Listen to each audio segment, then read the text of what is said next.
आज एक छोटा सा मैसेज उन बच्चों के लिए देना चाहूँगा जो राजस्थान पुलिस का एग्ज़ाम कल से देने जा रहे हैं। कल से एक बड़ी भर्ती शुरू हो रही है। तो वैसे हर कंपटीशन में देने वाला बच्चा नॉर्मली मेरे से शिक्षक भर्ती जुड़ा हुआ बच्चा ज़्यादा जुड़ा रहता है, लेकिन बच्चे सभी अपने होते हैं। और डिफेंस का बच्चा स्पेशली जो बहुत भावुक भी होता है और जो जल्दबाजी में बहुत निर्णय लेता है, वहाँ गलतियाँ बहुत होती हैं।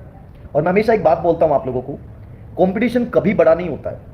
आप सबसे बड़े होते हो याद रखना, सबसे बड़े होते हो याद रखना। आपसे बड़ा कोई नहीं है, हमेशा इस चीज़ को याद रखना। मैं कई दिनों बाद मोबाइल से लाइव आ रहा हूँ। लाइफ में सबसे बड़ा गेम ये होता है कि आपने कितनी पढ़ाई की कभी मायने नहीं रखता है, लेकिन आप जब एग्जाम हॉल में जा रहे हैं तो वहाँ कितने गजब के एटीट्यूड के साथ जा रहे हैं, कितना गजब का स्ट्रेस मैनेज कर रहे हैं, ये सबसे बड़ी पॉजिटिविटी होती है। और मैंने रीट वाले बच्चों के समय भी एक मैसेज दिया था, और मैं फिर से उन बच्चों के लिए कहूँगा कि जो कल से एक एग्जाम का दौर शुरू हो रहा है, आपको अपने ज़िले से दूर एक एग्जाम देने जाना है। सेंटर नया हो सकता है, कुछ परिस्थितियाँ ऐसी हो सकती हैं, गर्मी का एक ऐसा मौसम है। ध्यान रखें, ये एक युद्ध है, और युद्ध में जीतने के लिए सबसे बड़ी चीज़ होती है साहस।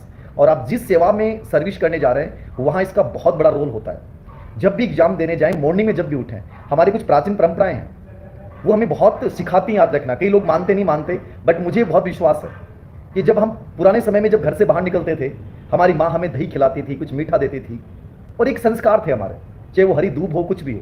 याद रखना, वो चीज़ें साइकोलॉजिकल चीज़ें थी, वो कॉन्फिडेंस को बढ़ाने का एक तरीका होता है। याद रखना, और चीज़ें कुछ नहीं होती हैं। लोग कहेंगे अंधविश्वास है। जिंदगी में हर चीज़ मानो तो अंधविश्वास, और ना मानो तो हर चीज़ विश्वास है।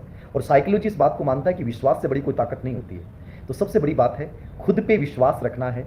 मॉर्निंग से घर से निकलने से लेकर और एग्जाम सेंटर तक जाने की कहानी एक सफलता की कहानी होती है। याद रखना, जब टैक्सी में बैठे, उस टैक्सी वाले के साथ भी पॉजिटिवली बात की। जब एग्जाम हॉल में गए, जिसने परमिशन लेटर चेक कर रहा है, उस समय भी आंखों में एक उत्साह है और पॉजिटिविटी के साथ उन्हें एक विनम्रता के साथ नमस्कार करते हुए आप एग्जाम हॉल में बैठे हैं।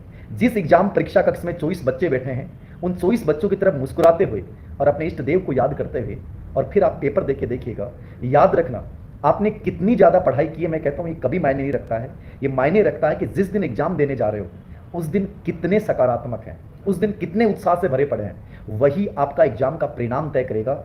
मेहनत से बड़ी चीज़ है नजरिया। और अब आप लोगों ने मेहनत कर ली है।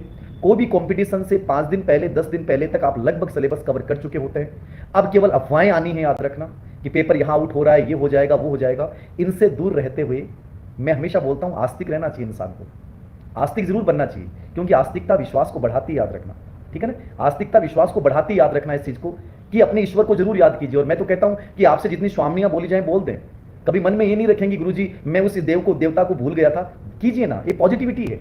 आप जब एग्जाम हॉल में जाएंगे आपको लगेगा बजरंगबली साथ देंगे, श्री कृष्ण गोवर्धन जी साथ देंगे, मेरा भगवान शिव मेरा साथ देंगे। ये आस्तिकता है। याद रखना, और ये आपको बहुत पॉजिटिव बनाती है जिंदगी में आगे बढ़ने के लिए। ये छोटी छोटी चीज़ें, हमारे जो पुराने संस्कार हैं, इनको बनाते हुए एग्जाम हॉल में जाइए। याद रखना 100% जीत जाओगे। क्या पढ़ा है क्या नहीं पढ़ा है कभी मायने नहीं रखता है। मायने रखता है कि तुम आज अपने आप से क्या चाहते हो। कहते हैं ना लोग, जिंदगी जादू है। मैं आज भी मानता हूं कि लाइफ मैजिक है, और 100% मैजिक है। तुम किन चीज़ों को आकर्षित करोगे वही चीज़ें लाइफ में आएंगी। कोशिश करें अपने आप को राजस्थान पुलिस में चयनित होते हुए देखना। आज यही इमेजिनेशन करना है, और कल अपने आप को पेपर में जब तुम झोंकोगे ना, उस समय देखना आपको लगेगा कि मैं बहुत हट रहा हूँ। आपने पढ़ाई अच्छी कर ली, लेकिन पॉजिटिविटी नेगेटिविटी के साथ चले गए, स्ट्रेस मैनेज नहीं कर पाए, आपको आते हुए पर्सन गलत हो जाएंगे। याद रखना, और यदि स्ट्रेस मैनेज कर पाए, अपने मम्मी पापा को याद करते हुए, इष्ट देव को याद करते हुए यदि बेटर कर पाए ना, तो मैं ये विश्वास दिलाता हूँ बहुत बेटर कर पाओगे। कंपटीशन कुछ भी नहीं है। सबसे बड़ी चीज़ है कॉन्फिडेंस, नजरिया, सकारात्मकता, संवेगात्मक बुद्धि। तो कल आपसे मैं रिक्वेस्ट करूंगा, 3 दिन आपकी एग्जाम का दौर चलने वाला, 3 दिन या 4 दिन जो भी है, मैं ये कहूँगा क्या पढ़ा है क्या नहीं पढ़ा है, इन चीज़ों से विषय मुझे अपना सर्वश्रेष्ठ देना है, और मैं डेफिनेटली दूंगा। याद रखना, फिर आप उस भीड़ से अलग हो जाओगे जो भीड़ ये कहती है कि नहीं नहीं नहीं होगा, पेपर में ये प्रश्न आ जाएंगे, मैं ये नहीं कर पाऊंगा। आपके प्रश्न अपने आप सही हो जाएंगे। याद रखना, ये सबसे बड़ा तरीका ये नज़रिया है। याद रखना, एटीट्यूड का गेम है। तो आप सभी को बहुत सारी शुभकामनाएं, ढेर सारी शुभकामनाएं। भगवान आप पे आशीर्वाद हमेशा बनाए रखे। कोशिश करें कि जितना पढ़ा है, जितना आया है, पेपर को जब भी खोलें तो उसमें भी एक सकारात्मकता के साथ खोलना कि सब बेटर होने वाला है। इसमें एक भी ऐसा क्वेश्चन नहीं होगा जो मुझे नहीं आएगा। ये पॉजिटिविटी है। और पेपर खोलने से पहले डर रहे हो, पता नहीं इसमें कैसे प्रश्न आएंगे, मुझे एक भी नहीं आएगा। टैक्सी वाले के साथ बैठे हो, टैक्सी वाले को जल्दी चला मेरा एग्जाम सेंटर है, ऐसा मत व्यवहार कीजिए। उसके साथ भी बड़ी पॉजिटिविटी से व्यवहार कीजिए। 10 की जगह चाहे 2 रुपये ज़्यादा दे दीजिए, वहाँ से भी एक पॉजिटिव वाइब्रेशन आएगा, ठीक है ना। वो भी पॉजिटिव वाइब्रेशन का तरीका है। उस दिन जो भी इंसान आपको मिलता है एग्जाम वाले दिन, उस दिन खुशियाँ बांटते चलें।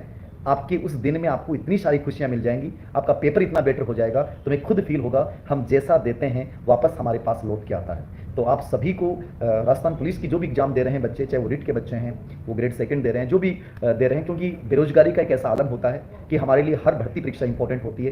तो आप सभी को बहुत सारी शुभकामनाएं। जो भी बच्चे कल से एग्जाम देने जा रहे हैं, आने वाले 3 दिन 4 दिन जो भी ये परीक्षाएं आपकी होनी है, इसमें सकारात्मकता के साथ आगे बढ़ना है। ढेर सारी शुभकामनाएं। मेरा आशीर्वाद उन सभी बच्चों को जो इस युद्ध के क्षेत्र में, इस कर्म क्षेत्र में अपने पुरुषार्थ को दिखाने के लिए इस गर्मी के मौसम में निकल पड़े हैं अपने माता पिता के सपनों को सच करने के लिए, उनको बहुत सारी शुभकामनाएं। Thank you very much. एक छोटा सा लाइव सेशन था, बस इतनी बातें करूंगा। ग्रेड 2 के सिलेबस में कुछ चेंजेज आए हैं। ग्रेड फर्स्ट का सिलेबस अभी नहीं आया है, लेकिन सब्जेक्ट के सिलेबस में वहाँ भी चेंजेज आएगा, याद रखना। रीट का ग्रेड 3 का सिलेबस भी विस्तृत सिलेबस आना बाकी है। तो मेरी राय है कि अभी कोई ज़्यादा किताबें नहीं खरीदें। एक बार जो अपने आरबीसी बोर्ड की किताबें हैं उनके आधार पर अपनी तैयारी को अंजाम देते रहें। डिप्रेशन को नहीं पालेंगे सर सिलेबस चेंज हो गया, क्या होगा क्या नहीं होगा, सब चीज़ें बेटर होती जाएंगी। अनावश्यक नकारात्मकता को नहीं पालें, ठीक है। सब बेहतर होने वाला है और हम बेहतर करेंगे, याद रखना। ये पूरा गेम ये सकारात्मकता का याद रखना। तो सिलेबस में जो चेंजेस हुए हैं उनसे डरिए मत। तो एक बार फिर से राजस्थान पुलिस की जो एग्जाम देने जा रहे हैं उन सभी बच्चों को ढेर सारी शुभकामनाएं। गॉड ब्लेस यू और बहुत बढ़िया पेपर दे के आना, मैं तो ये कहूँगा। और जितना बेटर अपना कर सकते हैं उतना करना, लेकिन अनावश्यक प्रेशर अपने ऊपर क्रिएट मत करना। लिक्विड खूब लेना है और आराम से पूरे क्वेश्चन पेपर्स को पहले पढ़ना। ओमार सीट हमेशा लास्ट में बननी चाहिए, मेरी राय। या एक पार्ट आपने अच्छे से हल कर लिया, उसके बाद ओमार सीट भरें। उससे क्या है कि अटेंशन पावर अच्छा रहता है। आप 1% पढ़ रहे हैं, उसके बाद ओमार सीट भर रहे हैं, तो उससे अटेंशन डाइवर्ट होता है, वो अच्छा नहीं होता है। पहले जीके का पार्ट पूरा पढ़ लिया, उसके बाद ओमार सीट पे आराम से गोले भर रहे हो, कॉन्फिडेंस के साथ भरिए। वरना यदि यहाँ स्ट्रेस ले लिया ना तो गोले भी गलत भरे जाएंगे, याद रखना, ठीक है ना। आते हुए प्रश्न गलत हो जाते हैं। अधिकतर बच्चे सफलता और असफलता में इतना अंतर होता है 4 से 5 प्रश्नों का। जो सफल बनते हैं वो 4 ज़्यादा सही करके आते हैं, असफल होते हैं वो 5 गलत करके आ जाते हैं। आपको यही करना है कि उस दायरे में नहीं आना है। आराम से सकारात्मकता के साथ क्वेश्चन पेपर को समझते हुए, आपको नहीं आ रहा तो मान के चलिए किसी और को भी नहीं आ रहा है, यही विचार के साथ मुझे पेपर हल करना है। घबराहट किसी भी रूप में नहीं होनी चाहिए। मुझे पता है एग्जाम घबराहट पैदा करती है, लेकिन फिर भी आप ये सोचोगे लाइफ एक मैजिक है, घबराहट मेरी ज़िंदगी में कुछ नहीं है, मैं बेटर कर पाऊंगा, तो बेटर कर पाओगे। Thank you very much. सभी को शुभकामनाएं। आज के लिए मैं इतनी बात कहूँगा। Thank you very much. Thank you.